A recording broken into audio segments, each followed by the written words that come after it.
যারা স্বৈরতান্ত্রিক এখন এক সরকারের বিরুদ্ধে বিভিন্নভাবে লেখনীর মাধ্যমে, সমাবেশের মাধ্যমে, বিভিন্ন প্রতিবাদের মাধ্যমে অবদান রেখেছেন, আমি তাদেরও স্মরণ করতে চাই।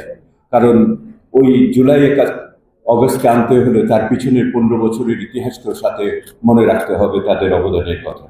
এবং আমি মির্জা ফখরুল সাহেবের কথা প্রতিধ্বনি করে আমি 71 মহান স্বাধীনতা যুদ্ধে যারা সংগ্রাম করেছেন তাদের অবদানের কথাও স্বীকার করতে চাই। আপনাদের সকলকে আজকে এখানে সালাম নমস্কার জানিয়ে আমি দুটো কথা বলতে চাই। আজকের এই অনুষ্ঠানের আয়োজন করেছেন ফোরাম ফর বাংলাদেশ স্টাডিজ, আমি তাদের ধন্যবাদ জানাই। কারণ আজকের এই অনুষ্ঠানটি অত্যন্ত একটি সময়োপযোগী উদ্যোগ, এবং কেন সেটার ব্যাখ্যা বিভিন্নভাবে করা যেতে পারে।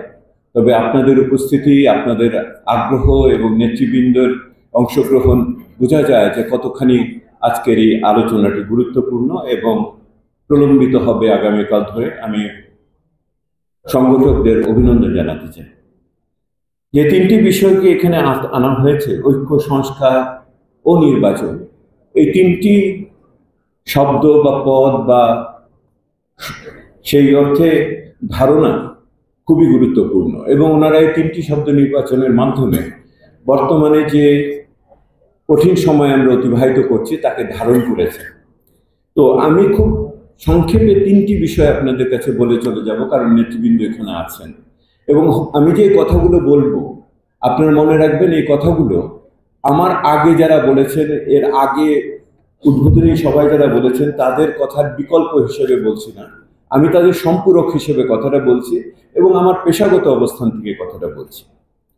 ঐক্য, কি নিয়ে ঐক্য হবে এই ব্যাপারে সাধারণভাবে আমরা আলোচনা করেছি এবং খুব পরিষ্কারভাবে এসেছে।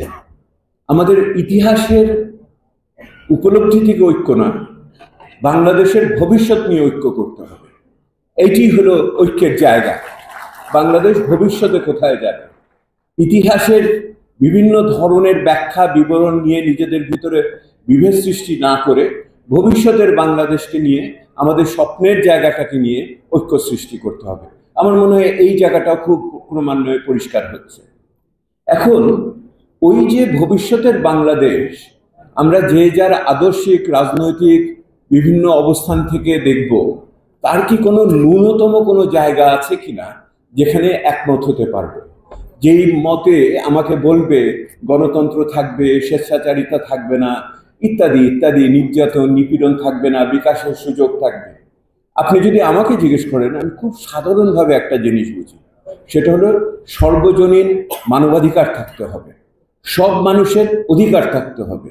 সব মানুষের অধিকার যখন আমি বলি, তখন কিন্তু আমি শুধু ঘরের মানুষগুলোর কথা বুঝি না। এই ঘরে যেই মানুষগুলো আছে, শেষ বিচারে বাংলাদেশে তারা সচ্ছল মধ্যবিত্তের অংশ। আমি তাদের কথা বলছি যারা পিছিয়ে পড়ে আছে, সেই মানুষগুলোর কথা, যেই মানুষগুলো নদী ভাঙনের ভিতরে আছে, যেই মানুষগুলো আদিবাসী সম্প্রদায় পার্বত্য চট্টগ্রামে আছে, সমতলের আদিবাসীগুলো আছে, দলিত সম্প্রদায় সেখানে আছে, নারী পুরুষের ভিতরে এখনো বিভেদের ভিতরে রয়েছে, ধর্মীয় চিন্তার ভিতরে বিভেদের ভিতরে রয়েছে, তার লিঙ্গ পরিচিতি তাকে বিভেদের ভিতরে ফেলেছে। আমি সেই মানুষগুলোর কথা বলছি। সেই মানুষগুলোর বেঁচে থাকার অধিকার, কথা বলার অধিকার, সমাবেশ করার অধিকার, জীবিকা নির্ভর করার অধিকার, সেই নিশ্চয়তা আমাদের পেতে হবে। এইটি ভবিষ্যতে ঐক্যের বাংলাদেশ আমাদের হতে হবে। একটা ন্যূনতম জায়গায় আমাদের একমত হতে হবে, এই সর্বজনীন মানবাধিকারের বিষয়ে সব মানুষ জন্মেছে সমানভাবে, সমানভাবে বেঁচে থাকার, সমানভাবে তাদের সুযোগ পাওয়ার অধিকার আছে, কথা বলার অধিকার আছে। এই জায়গাটা আনতে হবে। সর্বজনীন মানবাধিকারের বিষয়টি আমি গুরুত্ব দিয়ে বলতে চাচ্ছি। আমি দ্বিতীয় যে জিনিসটি বলতে চাচ্ছি আপনাদেরকে, সংস্কারের ব্যাপারে। কাঠামোগত প্রশাসনিক সংস্কার ইত্যাদি বিষয়ে অনেক আলোচনা হয়েছে এবং আমরা সকলেই আমরা একমত হব সেই যেই বন্দোবস্তটি আমরা পৌঁছাতে চাচ্ছি সেটার ব্যাপারে। কিন্তু যে বিষয়টি আমার কাছে একটু আশ্চর্য লাগে, এই আলোচনার ভিতরে আমার কাছে একটু ঘাটতি লাগে, এটা আমার পেশার কারণে, সেটা হলো যতখানি না উপরি কাঠামো নিয়ে আলোচনা হচ্ছে, এই দেশের সমাজের ভিত্তি নিয়ে তো অত আলোচনা হয় না। আমি আপনাদের বলছি, এই যে যত আলোচনা শুনলেন, এর ভিতরে কি একবার শুনেছেন আপনারা গার্মেন্টস শ্রমিকের বেতন কত হবে? সে ন্যায্য মজুরি কিভাবে পাবে? এমন ফসল আসছে, আমার কৃষক দাম পাবে কিনা? আপনি কি জানেন এই মুহূর্তে মধ্যবিত্ত 80 টাকার শাকের আঁটি কেমন করে খাবে? ওই সেই আলোচনা তো আসেনি। এই যে যুব সমাজ বসে আছে, একবারও তো আলোচনা হলো না কর্মসংস্থান কেমন করে হবে। ওই সংস্কার কি আমি দেখেছি? কিসের উপরে কাঠামো সংস্কার করবেন যদি আমার ভিত ঠিক না থাকে? ক্ষমতায়ন তো, আসল ক্ষমতায়ন তো হলো রুটি রুজির সব ক্ষমতায়ন। আমার কাছে এইখানে খুব কষ্ট লাগে যে এই বিষয়গুলো আমাদের নেতৃবৃন্দ যত্ন করে দেখছেন না। এটাতে আমাকে তৃতীয় বিষয় আমাকে নিয়ে আসবে, এবং এই তৃতীয় বিষয়টা আমার আসছে যেহেতু মাননীয় প্রধান উপদেষ্টা আমাকে একটি অত্যন্ত সম্মানের দায়িত্ব দিয়েছিলেন, সেটা সময় মতো শেষ করতে পারায় আমি আমার সহকর্মীরা খুবই গর্বিত বোধ করি। আমরা শ্বেতপত্র রচনা করেছি। আপনারা কল্পনা করতে পারবেন না, সকলে মিলে আমরা বলেছি দেশের ভিতরে লুণ্ঠন হয়েছে। লুণ্ঠনের যে কি মাত্রা, ওইটা আমরা গবেষণা না করলে আপনারা কল্পনাও করতে পারবেন না কি ভয়ঙ্কর অর্থনৈতিক পরিস্থিতির ভিতরে আমরা উত্তরাধিকার সূত্রে পেয়েছি, এবং এটা তো সব ঠিক করতে হবে। কিন্তু প্রশ্ন হলো আমার তৃতীয় বিষয়, ওই ঠিক করার জন্য যে সময়, সে সময় কি জনগণ আমাদের দিবে কিনা? বলেছেন আপনি রাজনীতিবিদদের কথা যুক্ত করার কথা, আমি একমত হলাম।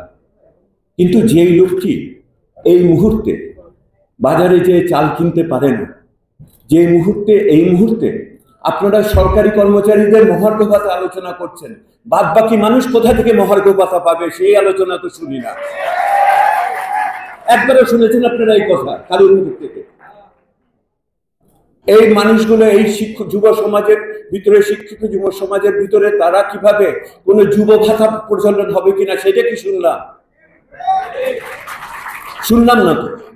ধৈর্য ধরবো কিভাবে যদি আমার পাশের বাড়িতে রাত্রিবেলা 11টার সময় ডাকাতি হয়, সবচেয়ে সম্ভ্রান্ত বাড়ি এলাকাতে? তাহলে যদি ওই নিরাপত্তা যদি আমার না থাকে, কতদিন আমি সংস্কারের জন্য অপেক্ষা করে থাকবো? আইন শৃঙ্খলার যদি এই অবস্থায় হয় সচিবালয়ের ভিতরে, তাহলে আমরা নিরীহ নাগরিকের আমার কি অবস্থা হবে? কার কাছে যাব? সেহেতু সংস্কার খুব বড় স্বপ্ন, ঐক্য তার জন্য দরকার। নির্বাচনে যেতে হবে, কিন্তু তার আগে মানুষকে স্বস্তি দিতে হবে। সংস্কারমুখী মানুষকে বিপথে নিয়ে যাবেন না, তাকে আইন শৃঙ্খলা না দিয়ে, তার খাওয়ার ব্যবস্থা না করে, তার চাকরির ব্যবস্থা নিশ্চয়তা না করে। এটি আমার তৃতীয় বক্তব্য ছিল। আমার সর্বোত্তম পেতে গিয়ে আমি যেন উত্তমকে হারিয়ে না ফেলি। ইংরেজিতে বলে good is the enemy of the best. আমি সর্বোচ্চ পর্যায়ে যেতে চাই, কিন্তু এই মুহূর্তে সমস্যাগুলোকে মনোযোগে যদি না নেই, তাহলে ওই জায়গাতে যে আমি পৌঁছাতে পারবো। উপরে আলোচনা করেন মানুষের জীবন জীবিকা, নিরাপত্তার কথা ভুলে যাবেন না। সেটা থাকলেই মানুষ ধৈর্য ধরে আমাদের সকলের সাথে থাকবে। রাজনীতিবিদদেরও এই উপলব্ধিটা আনতে হবে। আপনারা সকলে ভালো থাকবেন। ধন্যবাদ।